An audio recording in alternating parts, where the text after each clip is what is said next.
नमस्कार दोस्तों, आपका अपने चैनल मनोज गुप्ता अकेडमी में आपका स्वागत है। दोस्तों, आज हम लोग कक्षा 9वीं के गणित भाग 2 में प्रश्न संग्रह 6.3 का बेसिक पार्ट करने वाले हैं। दोस्तों, अभी तक आप लोगों ने इस चैनल को सब्सक्राइब नहीं किया तो प्लीज सब्सक्राइब और चैनल लाइक कीजिए और अपने फ्रेंड्स के साथ शेयर कीजिए। दोस्तों, बाकी विषय के भी प्रश्न उत्तर के वीडियो बना करके अपलोड किया गया है, उसका लिंक आपको डिस्क्रिप्शन बॉक्स में दिया गया, आप लोग वहां पर जाकर के देख सकते हैं। तो आइए अब हम लोग चालू करते हैं प्रश्न संग्रह 6.3 का बेसिक पार्ट। 6.3 में हम लोग अंतर्वृत्त और परिवृत्त ये दो चीज सीखने वाले हैं। क्या दिया गया थोड़ा याद करें। पिछली कक्षा में हमने विभिन्न त्रिभुज खींच कर यह जांच किया कि उनके कोण के समद्विभाजक संगामी होते हैं। त्रिभुज के कोणों के समद्विभाजकों के संगामी बिंदु को आई इस अक्षर द्वारा दर्शाया जाता है। तो कहने का क्या मतलब है, हमने पिछली कक्षा में देखा कि जो एक त्रिभुज है, त्रिभुज के कोण का अगर समद्विभाजक इस तरीके से खींचा जाता है, यहाँ पे ये वाले त्रिभुज का कोण का समद्विभाजक खींचा जाता है और एक यहाँ से समद्विभाजक खींचा जाता है, तो इसको हम लोग क्या लिखते हैं, इसको हम लोग आई लिखते थे। तो यहाँ पे देखोगे आओ जाने त्रिभुज का अंतर्वृत्त। तो अंतर्वृत्त बनता कैसे, देखोगे यहाँ पे एक त्रिभुज दिया गया है, त्रिभुज के कोण का समद्विभाजक किया गया है। कोण बी का समद्विभाजक यहाँ पे किया गया है, कोण सी का समद्विभाजक यहाँ पे किया गया और कोण ए का समद्विभाजक यहाँ पे करके ये जो तीनों समद्विभाजक है ये कहाँ पे कट कर रहा है, यहाँ पे ध्यान से देखोगे ये आई पे कट कर रहा है। इस तरीके से है, इस तरीके से हम लोग ने पिछली कक्षा में पढ़ा था। तो यहाँ पे देखोगे क्या दिया गया है, त्रिभुज ए बी सी के तीनों कोणों के समद्विभाजक बिंदु आई पर मिलते हैं। देखोगे कोण सी का समद्विभाजक मिल रहा है, कोण बी का समद्विभाजक मिल रहा है, कोण ए का समद्विभाजक कहाँ पे मिल रहा है, आई पे मिल रहा है। यहाँ पे आई लिखा हुआ है। कोणों के समद्विभाजकों के संगामी बिंदु आई से त्रिभुज को तीनों भुजाओं पर लंब खींचे गए हैं। संगामी बिंदु कहाँ पे है, आई है, तो आई क्यू लंब है बी सी पर, आई पी लंब है ए बी पर और आई आर लंब है ए सी पर। यही यहाँ पे भी दिया गया है, देखोगे आई पी लंब है ए बी पर, आई क्यू लंब है बी सी पर और आई आर लंब है ए सी पर। हमने यह अध्ययन किया है कि कोणों के समद्विभाजक पर स्थित प्रत्येक बिंदु कोण की दोनों भुजाओं से समदूरस्थ होता है। तो यहाँ पे देखोगे जो भी समद्विभाजक है, जैसे ये कोण का समद्विभाजक है, ठीक है, ये कोण का जो समद्विभाजक आएगा वो किसके बराबर होगा, आई पी और आई क्यू के बराबर होगा ना, समदूरस्थ होगा। वही यहाँ पे भी दिया गया, देखोगे कोण बी के समद्विभाजक पर बिंदु आई है, अतः आई पी बराबर आई क्यू, तो आई क्यू और आई पी ये दोनों बराबर हो गया।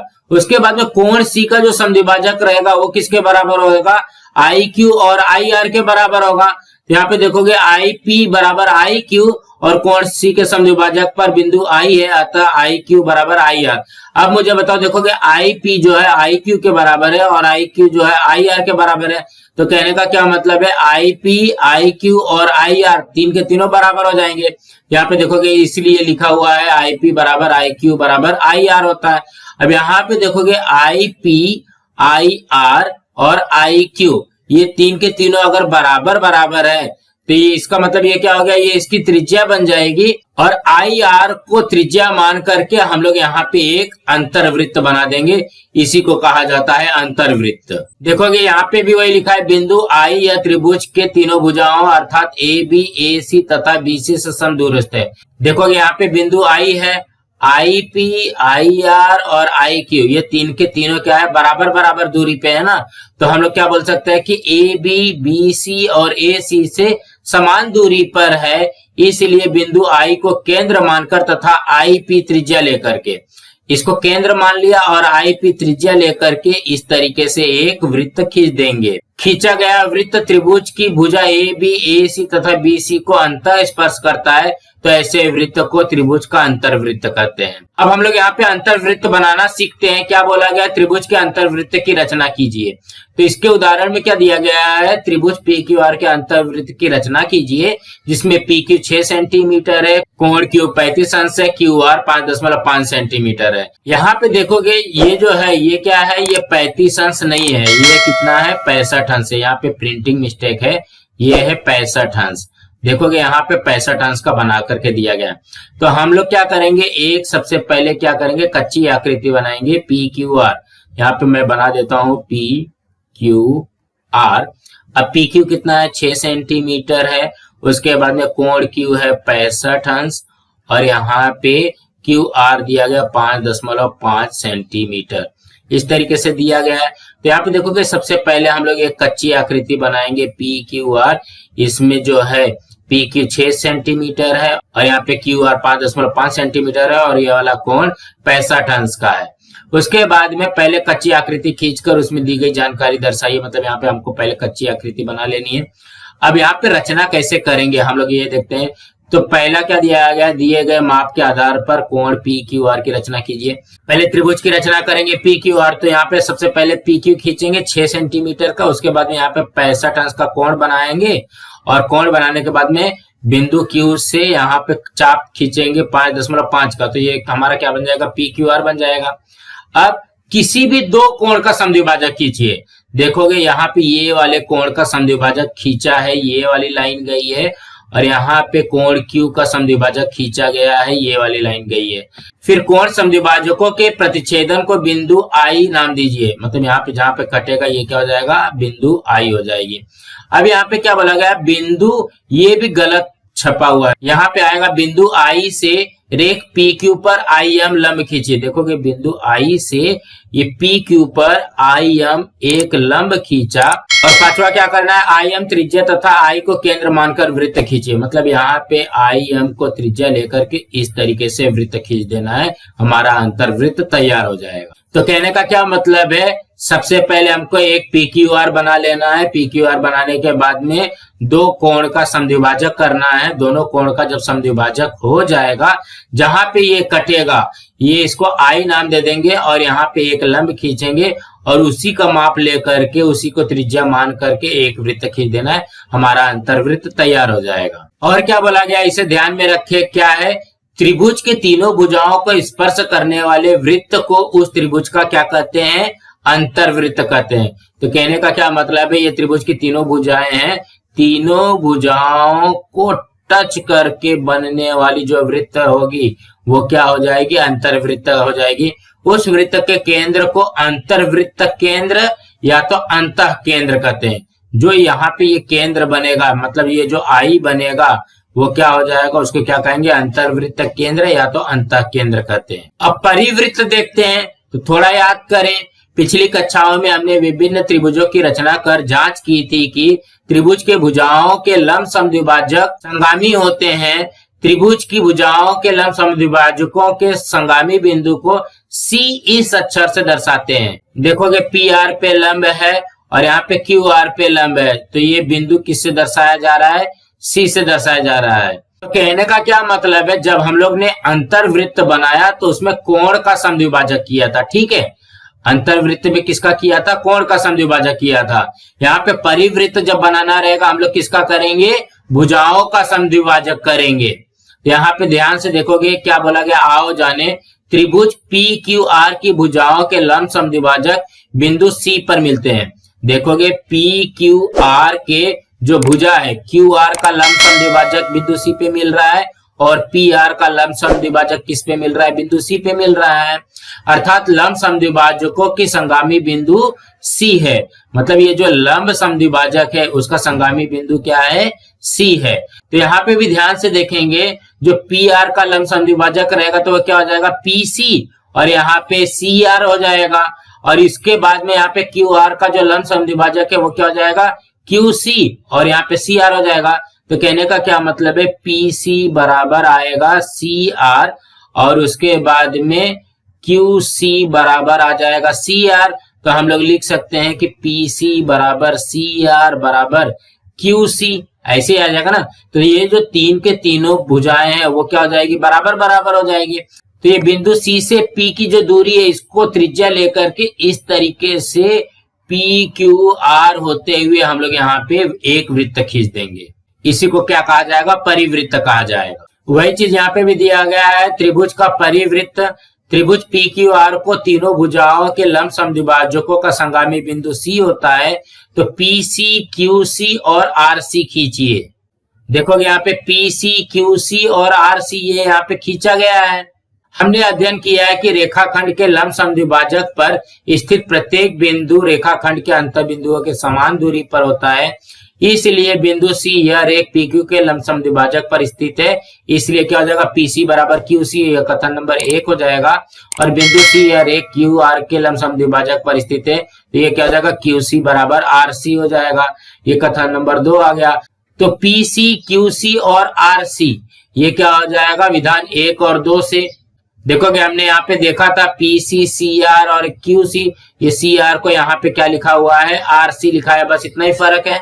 इसलिए बिंदु C को केंद्र मानकर तथा PC त्रिज्या लेकर खींचा गया वृत्त यह त्रिभुज के तीनों शीर्ष बिंदुओं से होकर के जाता है। इस प्रकार के वृत्त को त्रिभुज का परिवृत्त कहते हैं। तो कहने का क्या मतलब है, बिंदु C तथा PC को त्रिज्या मान करके ये जो PQR ये तीनों बिंदुओं से जाने वाली वृत्त को परिवृत्त कहते हैं। क्या बोला गया इसे ध्यान में रखें, त्रिभुज के सभी शीर्ष बिंदुओं से होकर जाने वाले वृत्त के त्रिभुज का परिवृत्त कहते हैं और वृत्त का केंद्र को परिकेंद्र कहते हैं।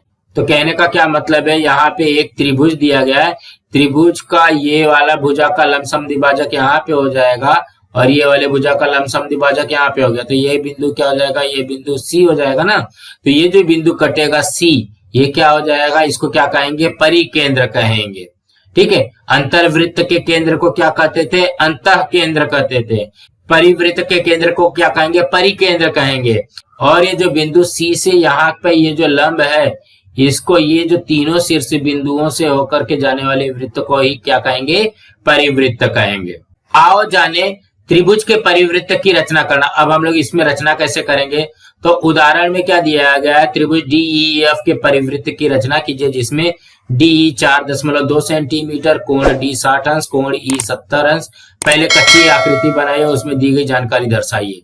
तो सबसे पहले हम लोग क्या करेंगे, DEF दिया गया ना, यहाँ पे D, यहाँ पे E और यहाँ पे F, इस तरीके से आ जाएगा। तो DE कितना दिया गया, 4.2 सेंटीमीटर, कोण D दिया गया है 60 अंश और यहाँ पे कोण E दिया गया है 70 अंश, इस तरीके से दिया गया है। तो सबसे पहले कच्ची आकृति में कैसे बनाएंगे, DE पहले खींच देंगे 4.2 का, उसके बाद में D से 60 अंश का कोण खींचेंगे और यहाँ पे E पे 70 अंश का कोण खींचेंगे और यहाँ पे जहाँ पे ये बिंदु आएगी उसको F नाम दे देंगे। इसी तरीके से बनाते हैं हम लोग। देखोगे यहाँ पे हमारी कच्ची आकृति बन गई। अभी रचना कैसा करना है, तो सबसे पहले क्या करना है, दिए गए माप के आधार पर DEF की रचना कीजिए। देखोगे DE बना दिया 4.2 सेंटीमीटर का, कोण D 60 अंश का और कोण E 70 अंश का, मतलब हमारा त्रिभुज DEF तैयार हो गया। फिर है किन्हीं दो भुजाओं के लमसम द्विभाजक खींचिए। तो DE का लमसम द्विभाजक खींचा तो यहाँ पे ये वाली लाइन आ गई और EF का लमसम द्विभाजक खींचा तो यहाँ पे ये लाइन आ गई। तो ये दोनों कट कहाँ पे रहा है, बिंदु C पे कट रहा है।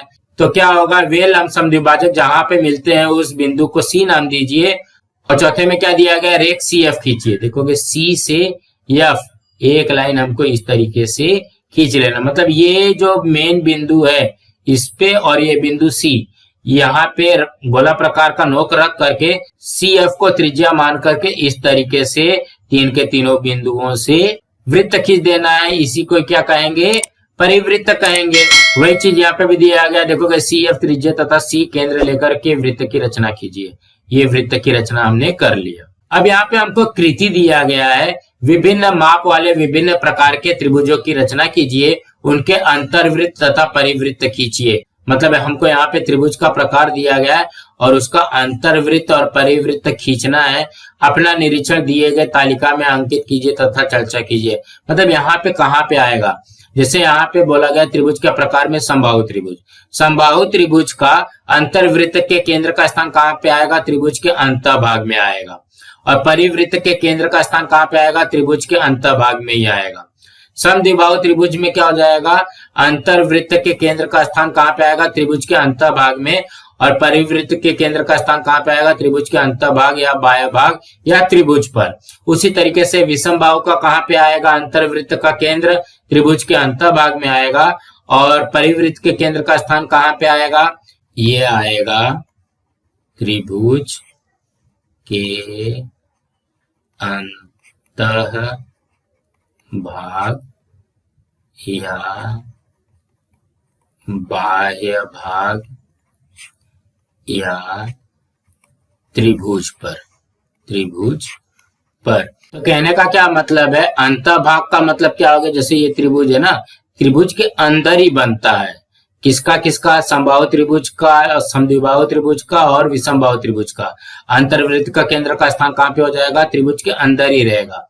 लेकिन जब हम परिवृत्त खींचेंगे तो परिवृत्त के केंद्र का स्थान कहाँ पे हो जाएगा? समबाहु त्रिभुज का जो बनेगा वो त्रिभुज के अंतःभाग में ही बनेगा। समद्विबाहु त्रिभुज का कहाँ पे बनेगा? उसके अंतःभाग में भी बन सकता है, उसके त्रिभुज पर भी बन सकता है और उसके त्रिभुज के बाहर भी बन सकता है। उसी तरीके से विषमबाहु त्रिभुज का भी क्या है? उसके अंतःभाग में भी बन सकता है, त्रिभुज पर भी बन सकता है और त्रिभुज के बाहर भी बन सकता है। इस तरीके से आ जाएगा। अब यहाँ पे क्या दिया गया? वैसे दिया गया त्रिभुज के प्रकार में न्यून कोण त्रिभुज है, समकोण त्रिभुज है और अधिक कोण त्रिभुज है। तो अंतर्वृत्त के केंद्र के स्थान कहाँ पे होंगे? ये हो जाएगा त्रिभुज के अंतःभाग में, त्रिभुज के अंतःभाग में। और परिवृत्त के केंद्र का स्थान भी कहाँ पे बनेगा? त्रिभुज के अंतःभाग में, त्रिभुज के भाग में। तो कहने का क्या मतलब है? यहाँ पे हमको इस तरीके से जब बोला गया ना, तो आप लोग क्या करना कि एक एक त्रिभुज बना करके उसको चेक करना कि हाँ ये अंतःभाग में है कि नहीं है, ये बाह्य भाग में है कि नहीं है, ऐसा। फिर समकोण त्रिभुज में कहाँ पे बनेगा अंतर्वृत्त के केंद्र का स्थान? ये भी बनेगा त्रिभुज के अंतःभाग में, त्रिभुज के अंतःभाग में, अंतःभाग में। उसके बाद में परिवृत्त के केंद्र का स्थान कहाँ पे बनेगा? कर्ण के मध्य बिंदु पर। तो कहने का क्या मतलब है? अगर हमारे पास समकोण त्रिभुज है तो यहाँ पे कहाँ पे बनेगा? जब परिवृत्त बनाने लगेंगे तो कर्ण के मध्य बिंदु पर। और अधिक कोण में कहाँ पे बनेगा? ये आ जाएगा त्रिभुज के अंतःभाग में, अंतःभाग में क्या बनेगा? अंतर्वृत्त के केंद्र का स्थान। और बाह्य भाग में क्या बनेगा? परिवृत्त का केंद्र का स्थान, त्रिभुज के बाह्य भाग में। तो आप लोग इसको ना बना करके देखेंगे ना तो आपको और अच्छी तरीके से समझ में आ जाएगा। अब इसमें क्या दिया गया है, इसे ध्यान में रखें। क्या क्या ध्यान में रखना है? त्रिभुज का अंतर्वृत्त त्रिभुज के तीनों भुजाओं को स्पर्श करता है। तो कहने का क्या मतलब है? अगर त्रिभुज है, त्रिभुज का अंतर्वृत्त बनाते हैं तो उसके तीनों भुजाओं को स्पर्श करता है। दूसरा क्या बोला गया? त्रिभुज के अंतर्वृत्त बनाने के लिए किन्हीं दो कोणों के समद्विभाजक खींचना पड़ता है।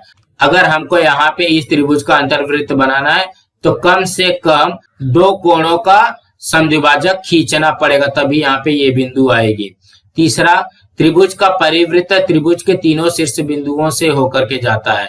तो कहने का क्या मतलब है? त्रिभुज का अगर हमको परिवृत्त बनाना है तो त्रिभुज का ये बिंदु और ये तीन के तीनों शीर्ष बिंदुओं से होकर के तभी जाकर के ये इस तरीके से हमारा परिवृत्त बनता है।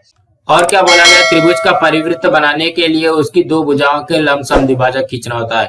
अगर हमको परिवृत्त बनाना है तो हम लोग को क्या करना पड़ेगा? उसके दो भुजाओं का लंब समद्विभाजक खींचना पड़ेगा। ये वाले भुजा का लंब समद्विभाजक ये और ये वाले भुजा का लंब समद्विभाजक ये खींच करके तब यहाँ पे इसको सी नाम देंगे।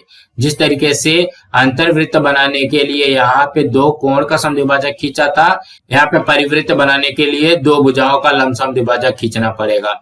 उसके बाद में क्या बोला गया है? न्यून कोण त्रिभुज का परिकेंद्र त्रिभुज के अंतःभाग में होता है। अगर हमारे पास न्यून कोण है तो उसका जो परिकेंद्र बनेगा, मतलब परिवृत्त खींचने के लिए जो परिकेंद्र बनेगा वो बीच में आता है। उसके बाद में क्या बोला गया? समकोण त्रिभुज का परिकेंद्र कर्ण का मध्य बिंदु होता है। अगर हमारे पास समकोण त्रिभुज है तो उसका परिकेंद्र कहाँ पे आएगा? मतलब परिवृत्त बनाने के लिए जो केंद्र आएगा वो कर्ण पर आएगा। फिर यहाँ पे क्या बोला गया? अधिक कोण त्रिभुज का परिकेंद्र त्रिभुज के बाह्य भाग में होता है। अगर अधिक कोण है, अधिक कोण का मतलब क्या हो गया? 90 अंश से अगर ज्यादा है तो उसका परिवृत्त बनाने के लिए जो परिकेंद्र आएगा वो त्रिभुज के बाहर आ जाएगा। और क्या बोला गया? किसी भी त्रिभुज का अंतः केंद्र त्रिभुज के अंतः भाग में होता है। अंतः केंद्र का मतलब क्या हो गया? यहाँ पे हमको अंतर्वृत्त के बारे में बोला गया है। तो कोई भी त्रिभुज हो जाएगा तो उसका अंतः केंद्र कहाँ पे बनेगा? त्रिभुज के अंदर बनेगा। यहाँ पे ये क्या हो जाएगा? ये अंतर्वृत्त बनाने के लिए इसका अंतः केंद्र त्रिभुज के अंदर ही बनता है। इसे आप लोगों को ध्यान में रखना है। इसके कृति में क्या बोला गया है, कोई भी एक समबाहु त्रिभुज बना करके उसके परिवृत्त तथा अंतर्वृत्त की रचना कीजिए। तो कहने का क्या मतलब है, एक समबाहु त्रिभुज का एक परिवृत्त खींच लिया, एक अंतर्वृत्त खींच लिया, इस तरीके से हम लोग बना लेंगे। अब क्या बोला गया है, यह कृति करते समय निम्नलिखित के संदर्भ में क्या ध्यान में आता है। पहला प्रश्न क्या पूछा गया, त्रिभुज के परिवृत्त तथा अंतर्वृत्त बनाते समय उसके कोणों के समद्विभाजक तथा भुजाओं के लंब समद्विभाजक एक ही है क्या। देखोगे जब यहाँ पे हम लोग जब परिवृत्त बनाते हैं तो ये भुजा का लंब समद्विभाजक खींचते हैं, ये दोनों भुजा का लंब समद्विभाजक हो जाएगा। और जब हम लोग यहाँ पे अंतर्वृत्त खींचते हैं तो ये कोण का समद्विभाजक हो जाता है, ये कोण का भी समद्विभाजक यहाँ पे इस तरीके से यहीं पे कटेगा। देखोगे यहाँ से ये आ रहा है, ठीक है, तो ये वाली भुजा का लंब समद्विभाजक हो गया और यहाँ पे कोण का समद्विभाजक हो गया, दोनों एक ही लाइन में जाएगा। उसी तरीके से यहाँ वाले कोण का जो समद्विभाजक है वो यहाँ के लंब समद्विभाजक के एक ही लाइन में आएगा। तो कहने का क्या मतलब है, ये रेखा एक ही है। दूसरे प्रश्न में क्या पूछा गया है, परिवृत्त तथा अंतर्वृत्त का केंद्र एक ही है क्या, केंद्र भी हमारा एक ही होगा। फिर तीसरे में क्या बोला गया, परिवृत्त की त्रिज्या तथा अंतर्वृत्त की त्रिज्या नापिए तथा उनका अनुपात ज्ञात कीजिए। देखोगे परिवृत्त की त्रिज्या क्या हो जाएगी, ये वाली लाइन हो जाएगी, और अंतर्वृत्त की त्रिज्या क्या हो जाएगी, ये वाली लाइन हो जाएगी। ठीक है, तो इसका अनुपात क्या आएगा, इसका अनुपात आता है हरदम 2:1। देखोगे वही चीज यहाँ पे भी लिखा हुआ है, इसे ध्यान में रखें। समबाहु त्रिभुज के परिवृत्त तथा अंतर्वृत्त की रचना करते समय उसके कोणों के समद्विभाजक तथा भुजाओं के लंब समद्विभाजक एक ही होते हैं। दूसरा, समबाहु त्रिभुज के परिवृत्त तथा अंतर्वृत्त का केंद्र एक ही होता है। और तीसरा, समद्विबाहु त्रिभुज के परिवृत्त की त्रिज्या तथा अंतर्वृत्त की त्रिज्या का अनुपात 2:1 होता है। सो दोस्तों इसी तरीके से समझना था। दोस्तों आज हमारा यहाँ पे बेसिक पार्ट कंप्लीट हुआ। दोस्तों इसके अगले वीडियो में हम लोग प्रश्न संग्रह 6.3 का सवाल करने वाले हैं। दोस्तों आप लोगों को ये वीडियो कैसा लगा आप लोग कमेंट बॉक्स में जरूर लिख करके बताइए, और इस वीडियो को ज्यादा से ज्यादा लाइक कीजिए, अपने फ्रेंड्स के साथ शेयर कीजिए ताकि उनको भी प्रश्न संग्रह 6.3 का बेसिक पार्ट मिल सके, और इस चैनल को सब्सक्राइब कीजिए। नमस्कार दोस्तों।